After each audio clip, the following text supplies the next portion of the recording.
서로 인사하겠습니다.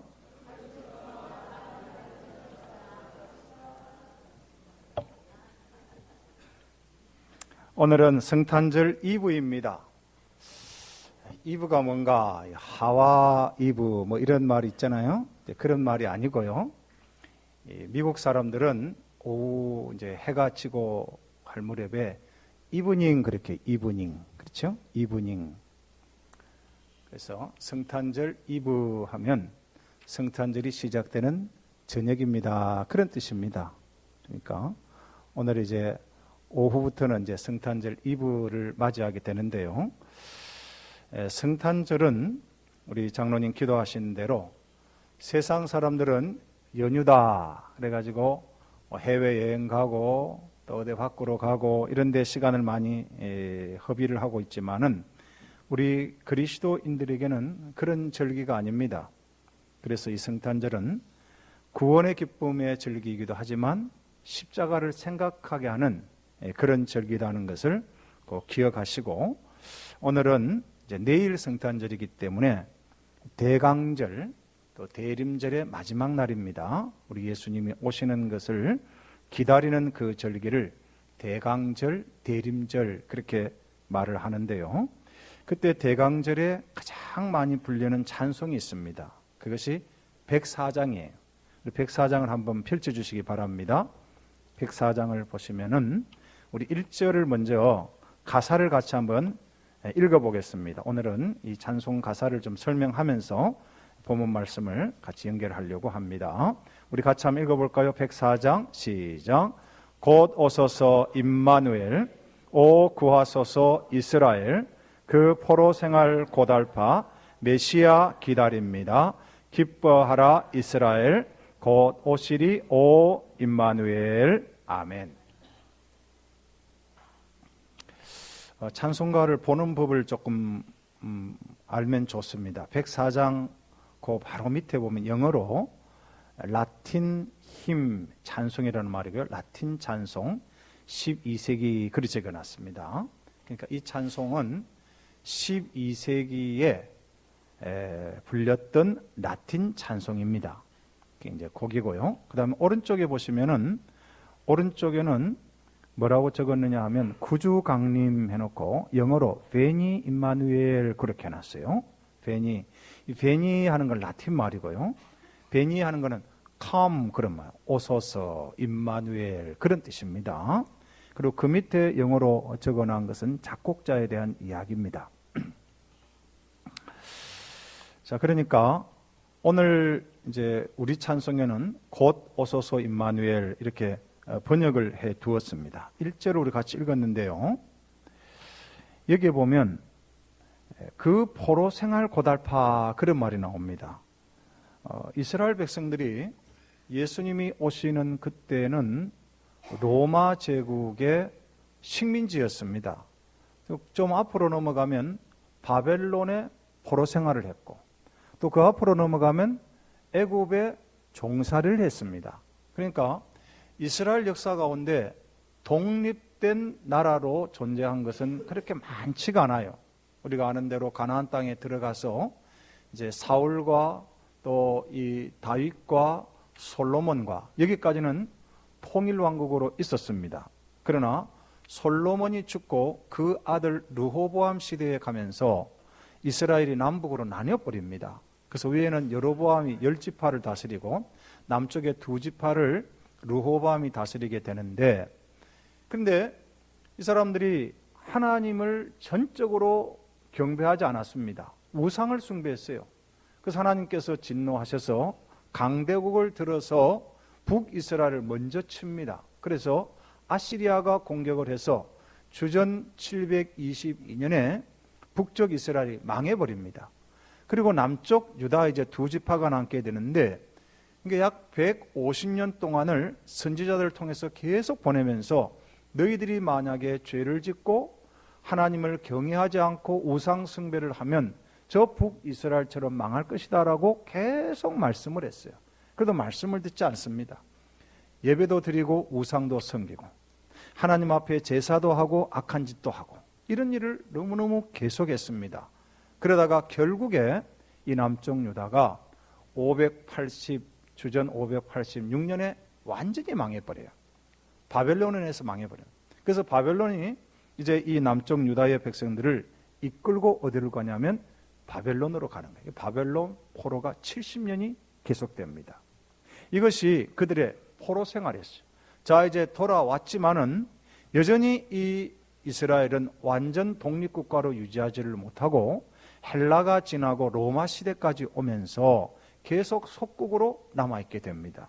그러니까 이 사람들이, 이 이스라엘 백성들이 간절히 기대하는 것이 뭐냐 하면 이 포로 생활 너무너무 고달픈 거예요. 그래서 이 사람들이 누구를 기다리냐 하면 메시아를 기다리는 거예요. 메시아. 바로 그 찬양이 이제 1절의 그 가사의 내용입니다. 그러면 이 포로 생활 가운데 이스라엘 백성들이 그 고국으로 돌아가고 싶어하는 간절한 기대가 뭐냐 하면 성전 예배입니다. 이스라엘은 성전 중심으로 살았거든요. 저 지방에 있어도 1년 3차는 반드시 성전으로 모이게 되어 있습니다. 6월절이라든지 혹은 오순절이라든지 장막절 이런 것들을 반드시 와서 지키게 되어 있어요. 근데 그것을 지키지 못하고 마음껏 제사를 드리지 못하니까 얼마나 고통스러운지 모릅니다. 시편 84편에 보면요, 내 영혼이 여호와의 궁정을 사모하여 쇠약함이여 내 마음과 육체가 살아계신 하나님께 부르짖나이다 그랬어요. 10절에 보면 주의 궁정에서 한 날이 다른 곳에서 첫날보다 나은즉 악인의 장막에 사는 것보다 내 하나님의 성전 문지기로 사는 것이 좋사오니. 이것이 그들의 찬송이었습니다. 그들의 고백이었어요. 예루살렘 성전에 올라가면서 이런 노래를 불렀던 사람들이거든요. 그런데 포로 생활하니까 성전 예배를 드리지 못하는 거예요. 얼마나 고국에 가고 싶었을까요? 아마 우리 남자들은 군대 생활을 하시면서 군대 한번 교회에 한번 가는 것이 군대 생활 중에 얼마나 신앙인들에게 큰 기쁨과 위로의 시간인가를 여러분이 경험을 하셨을 겁니다. 저도 한국에 있을 때에 늘 예배를 드리잖아요. 새벽 예배, 수요일, 금요일, 주일날도 몇 번씩 예배를 이렇게 드리다가 선교지를 또 갔거든요. 선교지를 가니까 그렇게 자유롭게 예배 드리던 것들이 뭐 자유가 많이 제한되고 횟수가 많이 제한되고 마음껏 찬양할 수가 없고 막 이렇게 되더라고요.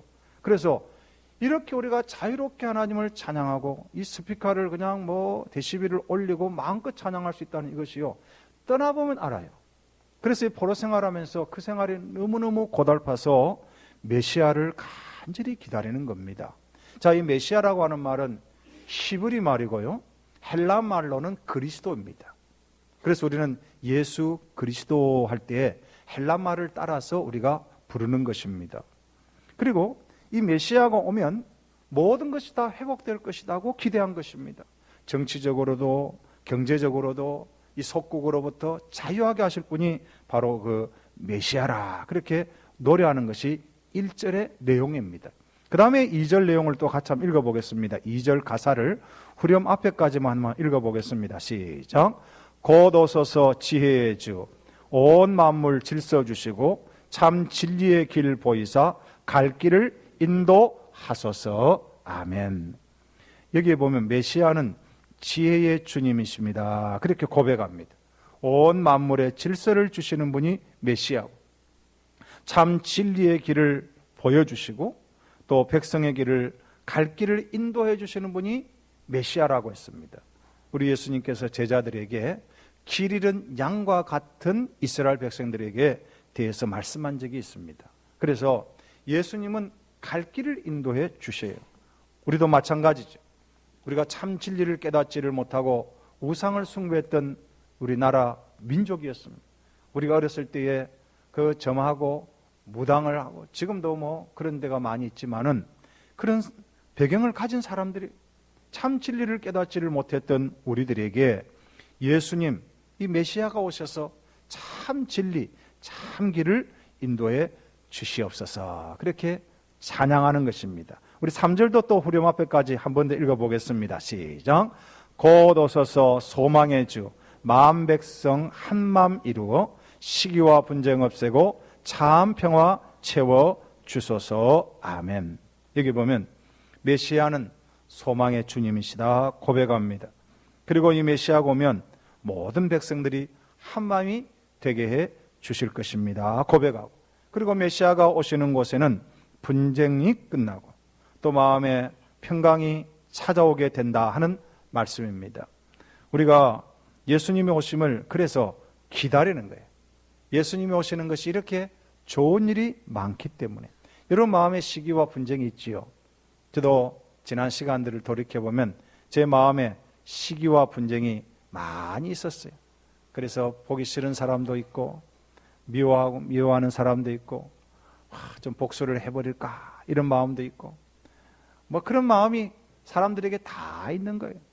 근데 그리스도께서 내 마음의 주인이 되시면요, 그런 분쟁과 시기의 마음이 점점 사라지게 되고 또 우리 마음에 참 평화가 넘치게 되어질 줄 믿습니다.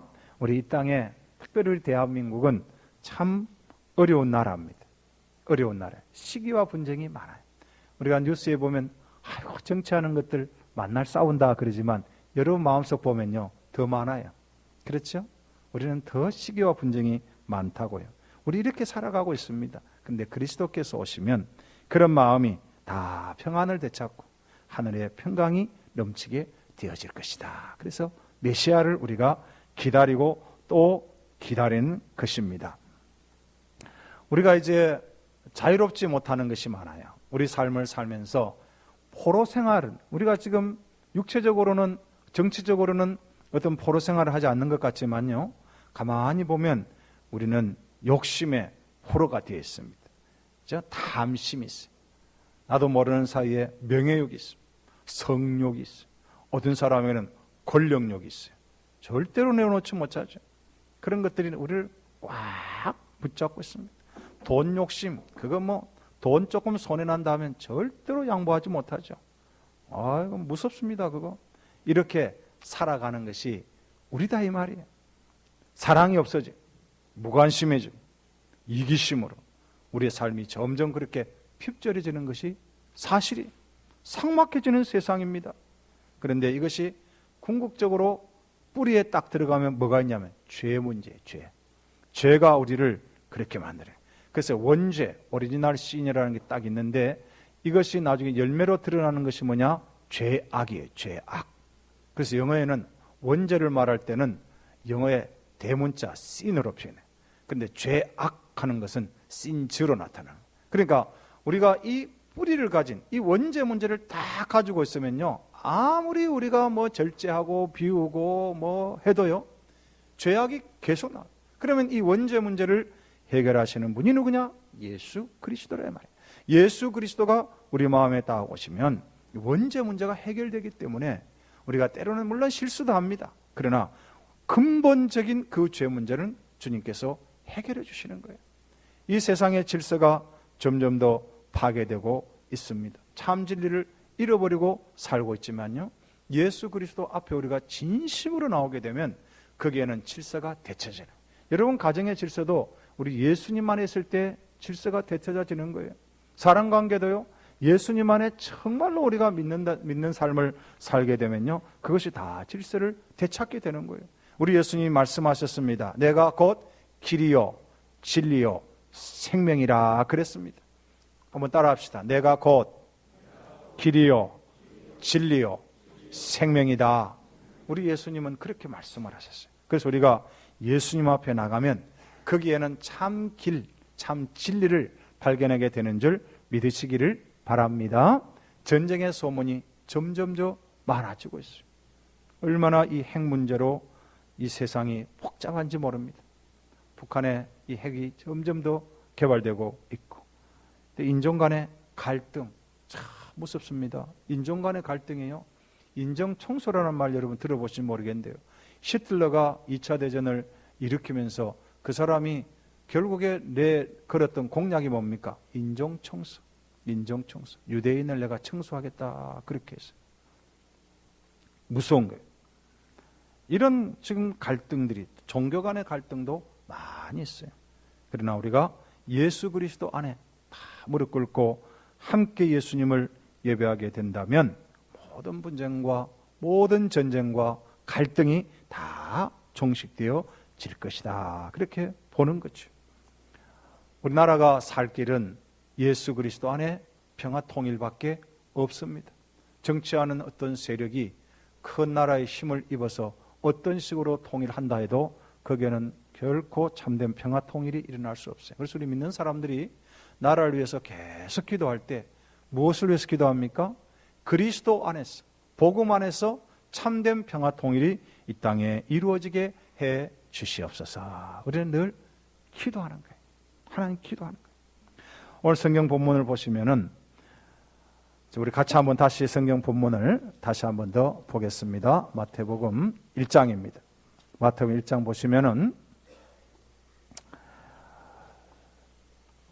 자, 먼저 23절을 한 번 더 같이 읽어보겠습니다. 23절입니다. 시작. 보라, 처녀가 잉태하여 아들을 낳을 것이요 그 이름은 임마누엘이라 하리라 하셨으니 이를 번역한즉 하나님이 우리와 함께 계시다 함이라. 아멘. 처녀가 잉태한다, 이 말은 과학적이 아닙니다. 근데 성경은 우리가 말할 때 비과학적이다라고 말하기보다는 초과학적이다, 그렇게 말을 해야 됩니다. 비상식적이다 보다는 초상식적이라, 그렇게 말해요. 이것을 이제 이적이다, 그렇게 말해요. 이것을 이적, 기적, 그렇게 말하는 겁니다. 그러니까 처녀가 잉태한다, 이것은 정말로 세상 사람들이 볼 때는 이해가 안 되는 거예요. 근데 성경에는요, 초과학적인 것이 많습니다. 죽은 자가 살아나고 중병자 고침을 받고요, 뭐 물이 갈라지고요, 하늘에서 만나가 내리고, 뭐 반석에서 뭐 샘이 솟고요. 그것은 초과학적인, 도저히 이성으로 이해가 안 되는 것들이 참 많습니다. 처녀가 잉태하여 아이를 낳게 되어질 것이다. 근데 오늘 이 말은 주전 7세기경에 이사야 선지자가 예언한 거예요. 700년 전에, 예수님 오시기 전에 700년 전에 이 예언을 한 말씀이 지금 이루어지고 있습니다. 여기에 처녀라는 것은 동정녀를 말합니다. 혼자 사는 여인이 아니라 동정녀, 그러니까 남자하고 성적인 어떤 것을 하지 않은 그런 여인을 말할 때 여기에 이 처녀, 그렇게 말하는 것입니다. 근데 이 처녀에게 아이가 잉태되어지는데 그 잉태는 누가 시키느냐 하면 성령님께서 하시는 거예요. 성령님께서. 20절을 보시면은 20절 한번 읽어볼까요? 20절 시작. 이 일을 생각할 때에 주의 사자가 현몽하여 이르되 다윗의 자손 요셉아, 내 아내 마리아 데려오기를 무서워하지 말라. 그에게 잉태된 자는 성령으로 된 것이라 그랬어요. 이런 예수님을 부를 때 어떻게 부르십니까? 예수님은 하나님의 아들이라고 부르죠. 또 독생자라고 부릅니다. 외아들이 있고 독생자가 있는데 외아들로 부르는 것은 누나가 있거나 아들 하나밖에 없을 때 외아들이라 그렇게 부르기 쉬워요. 그런데 독자 하는 것도 그런 개념입니다. 그런데 독생자 예수는 하나님께서 성령으로 잉태하셔서 이 땅에 오신 아들, 그런 뜻이에요. 그러니까 독생자 예수 그리스도가 성령으로 잉태된 거예요. 하나님의 권능으로 여인의 몸, 마리아의 몸을 빌어서 오셨다, 그런 말씀입니다. 그럼 예수님께서 이 땅에 오셨는데 왜 오셨느냐? 21절입니다. 읽어보겠습니다. 21절 시작. 아들을 낳으리니 이름을 예수라 하라. 이는 그가 자기 백성을 그들의 죄에서 구원할 자이심이라 하니라. 아멘. 예수라고 하는 말이 해석이 되어 있죠. 이는 그가 자기 백성을 그들의 죄에서 구원할 자, 이 말이 예수, 그런 뜻입니다. 그러니까 예수님은 이 땅에 왜 오셨느냐? 우리의 죄를 위해서, 우리의 죄 문제를 해결하시기 위해서, 자기 백성을 그 저들의 죄에서 구원하시기 위해서 오신 분이라, 그런 말입니다. 이스라엘 백성들은 메시아가 오면은 로마의 압제로부터 자신들을 독립시켜줄 그런 왕으로 생각했어요. 메시아라는 말은 왕, 제사장, 선지자에게 기름을 부은 자라는 뜻을 가지고 있거든요. 그런데 예수님은 그런 분으로 오시는 것이 아니라 인류의 모든 죄 문제를 위해서, 특별히 하나님의 택하신 백성들의 죄 문제를 해결하시기 위해서 이 땅에 오신 분이라, 그런 말입니다. 여러분요, 예수님이 한 여인을 만났어요. 그 여인은요, 아무도 물동이를 이지 않고 이고 다니는 그런 시간이 아닌 대낮에, 한낮에 사마리아 수가성에 그 여인이 물동이를 이고 물들어 왔습니다. 근데 이 여인은 가늠하는 여자였어요. 남편이 5번이나 바뀌고 또 바꾸려고 하는 그런 중에 있는 그런 여인이었습니다. 그때에 우리 예수님께서 그 여인에게 하신 말씀이 뭡니까? 이 물을 마시는 자마다 다시 목마르려니와 내가 주는 물을 마시는 자는 영원히 목마르지 아니하리니 내가 주는 물은 그 속에서 영생하도록 솟아나는 샘물이 되리라 그랬어요. 여러분, 예수님 안에서 참된 영생수를 취하시기를 주의 이름으로 축원합니다. 이 세상에서 기쁨을 추구하는 것은요, 절대로 오래가지 못해요. 돈이 만족 줄 것 같습니까? 여러분이 우리의 건강이 무슨 만족을 줄 것 같아요? 무슨 좋은 집, 좋은 차가 만족을 줄 것 같습니까? 절대로 아니요. 잠시는 줄 수 있어요. 그러나 영원한 생명수는 예수 그리스도밖에 없습니다. 예수님 안에 올 때에 참된 평화, 참된 기쁨이 있는 것입니다. 수고하고 무거운 짐진 자들아 다 내게로 오라. 내가 너희를 쉬게 하리라고 말씀하셨어요. 예수님 안에 와야 거기에 참된 쉼이 있는 줄 믿으시기를 주의 이름으로 축원합니다. 이 죄 문제는 천사도 짐승의 피도 해결할 수가 없고 오직 예수 그리스도밖에 없습니다. 그리고 오늘 23절에 임마누엘 그런 말이 나오죠. 임마누엘. 임마누엘이라는 말 뜻을 뭐라고 해석했습니까? 이를 번역한즉 하나님이 누구와 함께 계시다고요? 우리와 함께 계시다. 그런 말입니다. 여러분요, 이스라엘 백성들이 포로 생활을 너무너무 오래 하면서 갈등이 뭔지 아십니까? 그들이 가진 최고의 질문 그리고 신앙의 갈등은 하나님이 우리와 함께 계시는가, 그런 문제였습니다. 여러분, 신앙생활 하다가요, 어떤 어려운 문제가 계속 연속이 될 때 여러분 마음에 처음에 딱 찾아오는 것이 어떤 갈등입니까? 하나님이 살아계시는가? 하나님이 나와 함께 하시는가? 이 갈등이 찾아오게 되어 있습니다. 목사인 저도 그런 갈등을 할 때가 있어요. 내가 연약한 성도들, 특별히 병든 자들을 위해서 간절히 기도를 합니다. 하나님께서 치료를 단방해 주시기를 바라는데 잘 치료가 되지 않아요. 그러면 제가 하나님이 나와 함께 하시는가? 정말로 하나님이 살아계시는가? 제가 지금 이 발병한 작년 5월 달에 제 몸이 좀 안 좋아졌는데, 목사인 나도 하나님 단방에 탁 해결해 주면 얼마나 좋을까? 근데 왜 이렇게 오래 끌고 계시지? 제가 금요일 저녁쯤 되면요, 이 근육이 다 뭉쳐가지고 정말로 설교하기 힘들어요. 그 시간은 정말 제일 힘든 시간이 그 시간. 요즘에는 새벽에는 오히려 좀 나은 것 같아요. 자고 일어나기 때문에. 근데 하나님께서 이것 좀 빨리 단방에, 이 간단한 것 같은데 이것도 빨리 해결하지 못하시나? 하나님 정말 살아계시는 거예요? 하나님 나와 함께 하시는 거예요? 그럴 때가 전들어 없겠어요? 저도 똑같이 있습니다. 이스라엘 백성들이 포로 생활이 너무 길고 로마의 압제가 너무 계속될 때에 그들 마음에 하나님이 우리와 함께 하시는가? 이런 영적인 갈등이 없었겠습니까? 그때 예수님이 오셨다는 거예요. 이 예수님이 오셔서 이제 말씀을 하시는 겁니다. 임마누엘, 하나님이 우리와 함께 하신다. 여러분, 힘들고 어려운 인생을 사시는 여러분, 경제적으로 혹은 자녀 문제로, 또는 가정적인 문제로, 사업과 직장의 문제로, 혹은 몸이 연약해서 하나님께 간구하는 여러분, 하나님은 우리와 함께 계십니다. 예수님이 우리에게 오셨습니다. 우리를 버리신 분이 아니라 우리의 연약한 중에도 내가 너와 함께 있단다. 로마의 압제 중에 있는 이스라엘 백성들에게 너희들을 버린 것이 아니라 내가 너희와 함께 있단다. 그걸 보여주기 위해서 독생자 예수 그리스도께서 이 땅에 오신 것입니다. 그러므로 오늘 우리가 104장을 부를 때에 가사를 잘 생각하고 묵상을 했으면 좋겠습니다. 이 포로 생활 고달파 메시아 기다립니다. 우리에게 참된 길과 진리로 인도하여 주시옵시고 우리의 마음에 시기와 분쟁을 다 없이고 참된 평화를 이 땅에 허락해 주시옵소서. 우리 주님을 기다리는 이 찬양을 하시면서 오늘로 복된 날, 복된 주일, 이제 성탄절을 내일 앞두고 있는 우리 모든 성도들에게 하나님의 평강과 유로가 넘치는 복된 시간 되시기를 주의 이름으로 축원합니다. 기도하겠습니다. 하나님 아버지,